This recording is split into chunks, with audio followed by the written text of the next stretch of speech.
Hey, what's up, Bobber Nation? It's Jim Bobbington. Today, I just found out this morning that my father passed away. He was 92 years old, so it wasn't a big surprise, and everybody was ready for it to happen. But I don't know what else to do with my newfound time off right now, so we're going to work on the bike. My dad loved building things with his hands, so I thought, what better way to remember him than tear something perfectly good apart for no good reason. So let's go over here. Okay, so we are finally going to go through the fender delete process. So I selected tank machine, block off plate. That is one sturdy piece of metal, completely solid, almost an inch thick here in the middle section. But this is exactly what I wanted. I tried ordering something cheaper that looked good in pictures, and it ended up being fiberglass. I really wanted something sturdy like this to help maintain rigidity in the frame. And I worked with Combustion Industries, who make these Micron turn signals, which I've already got. I've got install videos and walk around videos of those on my channel if you want to check them out. But I worked with Michael over at Combustion Industries to develop these brackets that are made specifically to mount these lights underneath the 1920 seat. So we worked together to bring those to the community and myself most importantly. But those are available as an option on his website. So we'll go through the whole process of removing the fender, removing the seat, digging into the subframe for the first time, getting that out of there, rewiring lights up underneath, and we'll just be running fenderless for a while. So stay tuned. I'll be right back.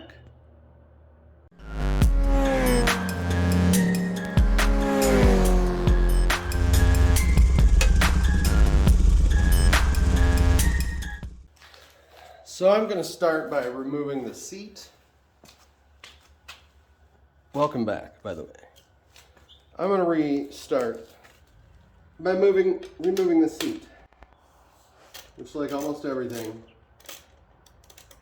is a T6.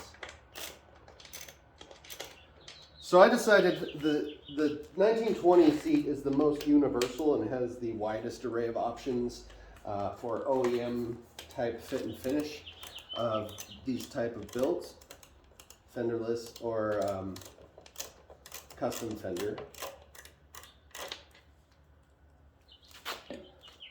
Because underneath you've got two holes where the seat bolts on you can utilize for custom brackets, or the two other unused holes in the center for custom brackets. And it's just so clean looking. Then you got four more bolts here to remove the bracket.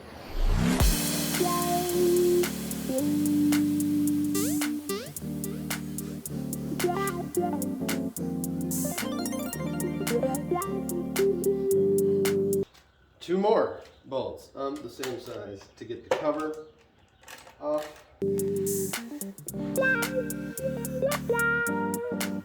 And then this, it's barely a nut you can grab onto. I just tried to grab it real good with an adjustable wrench because it's so thin-walled.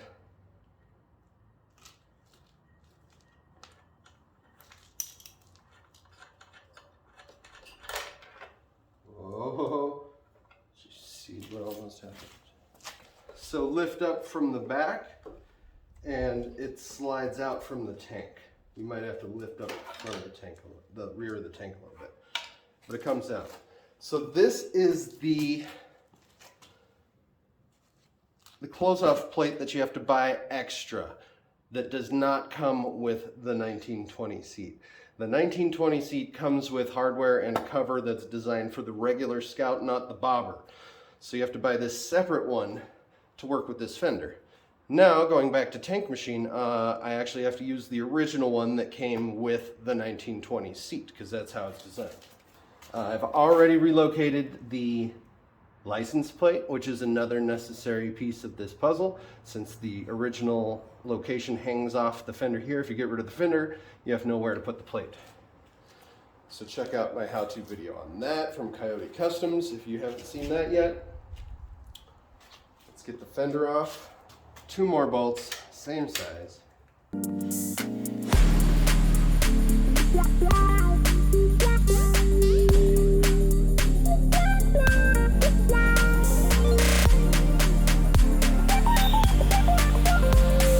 So just lay those 2 pieces down gently. We'll end up having to cut wires. But at this point, fender just lifts off and you can see our subframe. So on the inside of the brace, you've got your wiring all routed and clipped down neatly. This was the wire that went to the license plate light, but I've got a battery that I'll carry around and slap on there if ever I need to ride around at night on purpose. But yeah, so that's what this one is, just clipped and disconnected. This wiring is to the rear signal, so you will have to cut that at some point. I'm just gonna pick right here.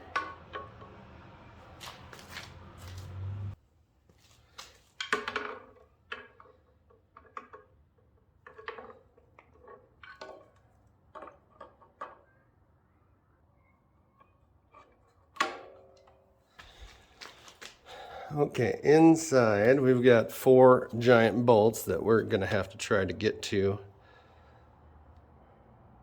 without removing the rear tire. Okay, so before I get any of these bolts inside loose, there's a bolt that attaches outward from the back of here, and I've seen a lot of people just break it off because it's holding onto plastic part of the battery box, but I'm trying to avoid that. I'd like to do it properly. So anyway, I'm going to remove this bracket that ruins my visibility down in there.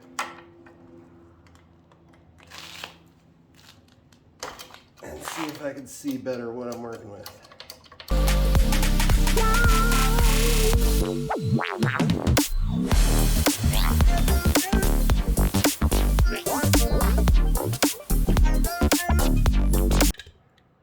You should be able to see that button head screw. Right there where my shadow is covering. That's what we got to try to get at.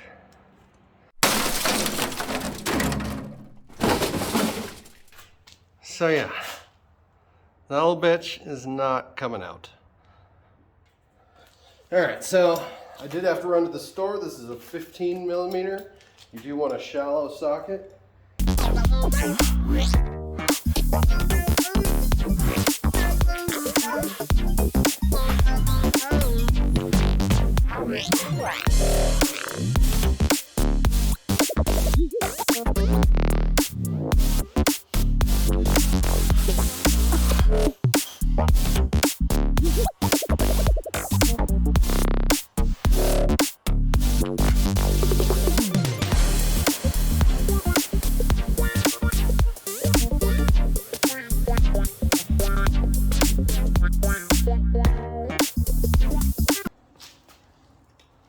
But yeah, being able to push this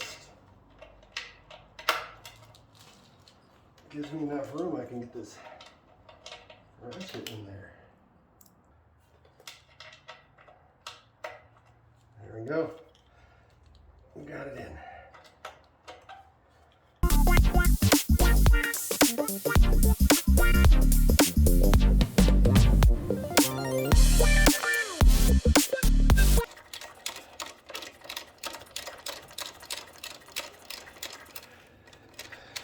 Oh yeah, it's coming out.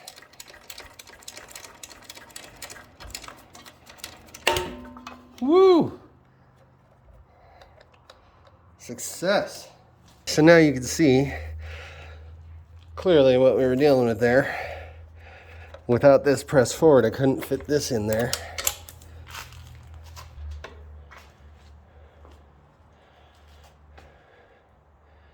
Okay. So I think next we'll worry about running the wiring under the seat before closing that area off so that we have more room to work. Okay, so basically all this stuff will still tuck back in where it used to be. Okay, so this is the close-off that came with the 1920 seat that's intended for use with the original Scout. So the tank machine blocks here. So we don't want to run wires. I don't want them being seen. When you put this in, all of that space except right here is covered. So I could drill a couple holes here from which to run the wires out of and hidden underneath the seat. So I think that's what I'm going to do. Put a couple holes right there. Okay, so at this point I'm splitting off my license plate light because that whole thing is just going to get tucked. That's this one that's been taped off. But the remainder of this is the taillight.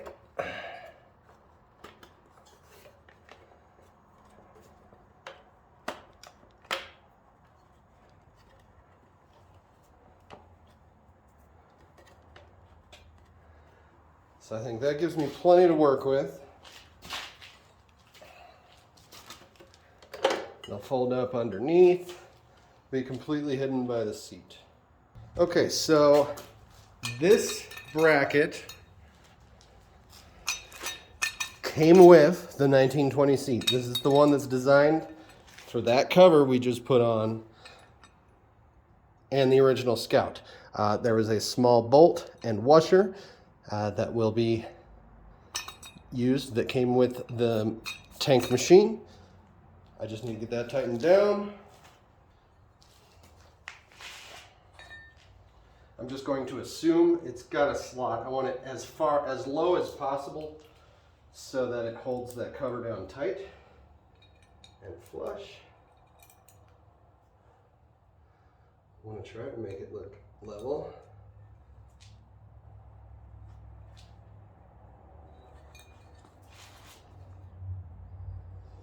You know, I'm going to Loctite that.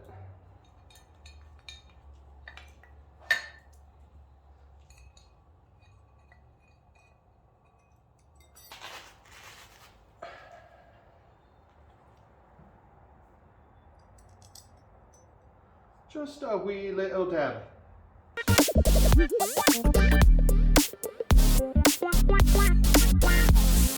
Okay, so now you can see these 4 giant bolts that we're dealing with here. I'm going to remove that so I can make sure I'm not pinching anything. I have the perfect IKEA wrench for this. So it looks like that rests on the frame like that.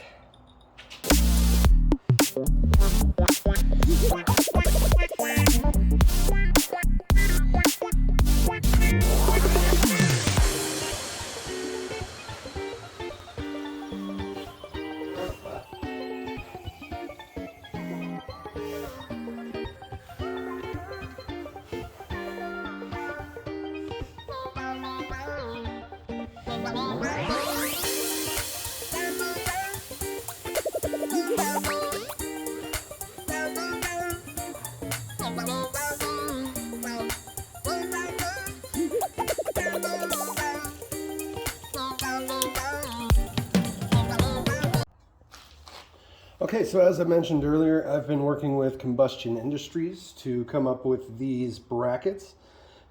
So when you order a set of rear turn signals, you could throw these brackets in for 20 bucks.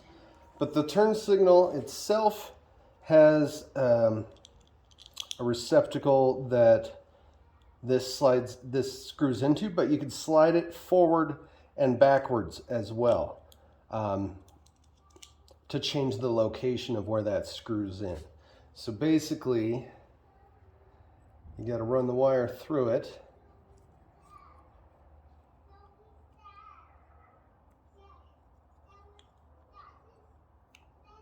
And then you probably want this as far towards the light side as possible, because it's a pretty tight fit with this wire on that side. So it's easiest just to get the threads caught a little bit, and then you can slide it up and down as far as it'll go.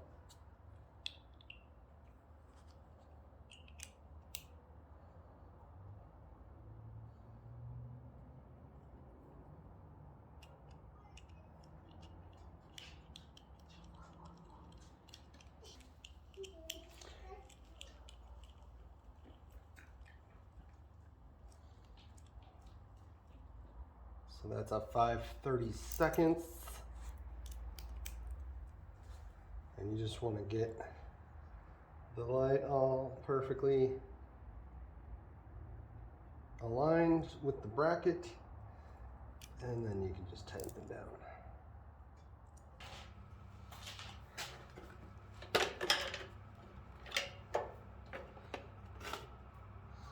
So this is our left one. Sorry. So this is our right one. I'm just going to uncover the mess of whatever I did previously. So he sends all these little self-soldering tubes, which are super fun. So I'm basically just going to go one at a time, heat this up, pull it off, and then I'll connect the new red wire.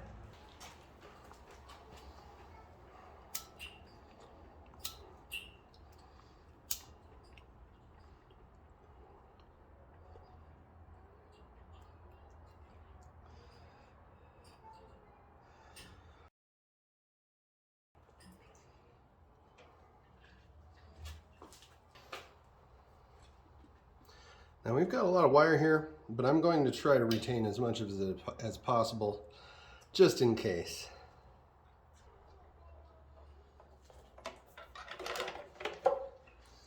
All right, so I'm going to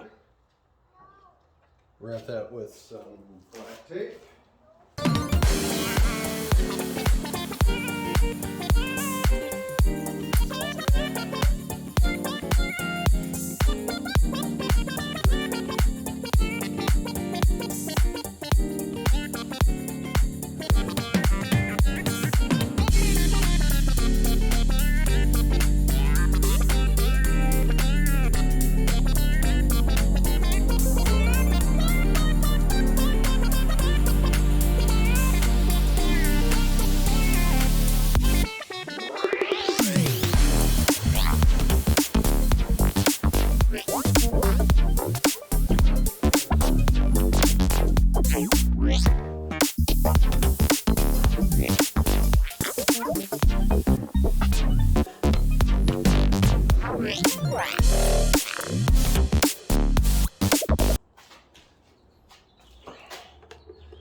So this allows me,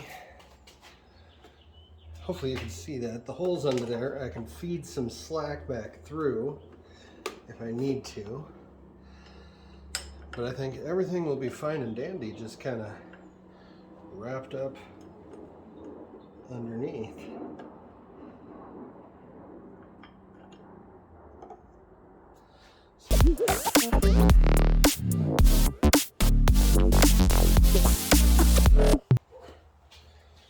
Okay, so front corner of the seat goes into the tab.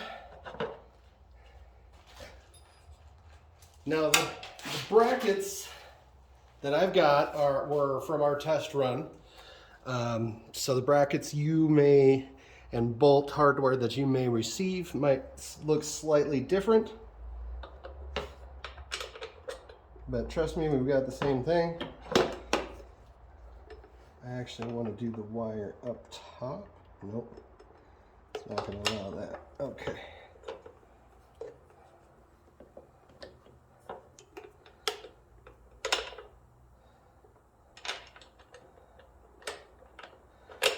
So the bolt needs to be a bit longer than stock since we're spacing this out.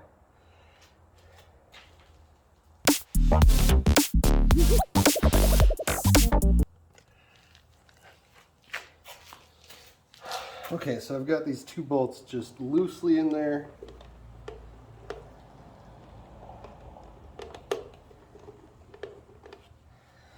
It looks like we got tons of slack we could just stuff in there.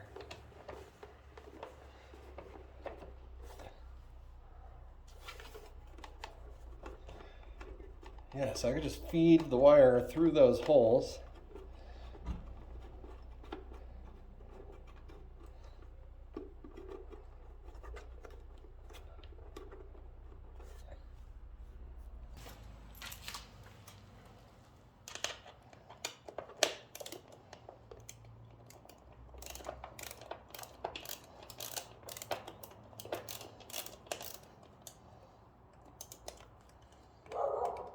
Shut up, Percy!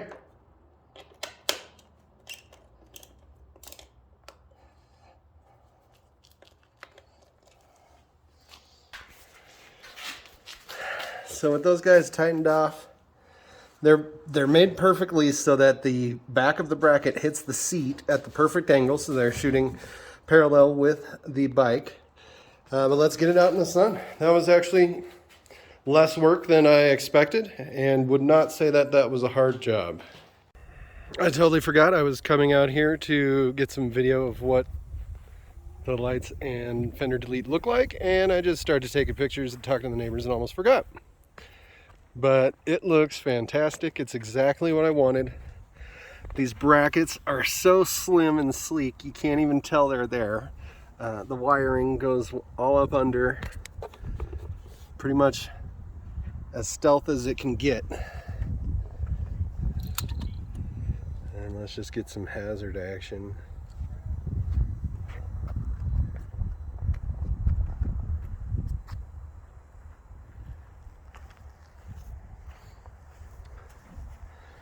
Now I just have to figure out what to do with that back wheel, or the wheels in general. But thanks for watching, everybody. This one was for my dad. He wasn't into motorcycles, but like I said, he was into building stuff and doing things with his hands. So I thought this was the perfect thing to do today. Let me know if you have any questions. This was Jim Bovington reminding you, don't be a skid mark. We'll see you next time.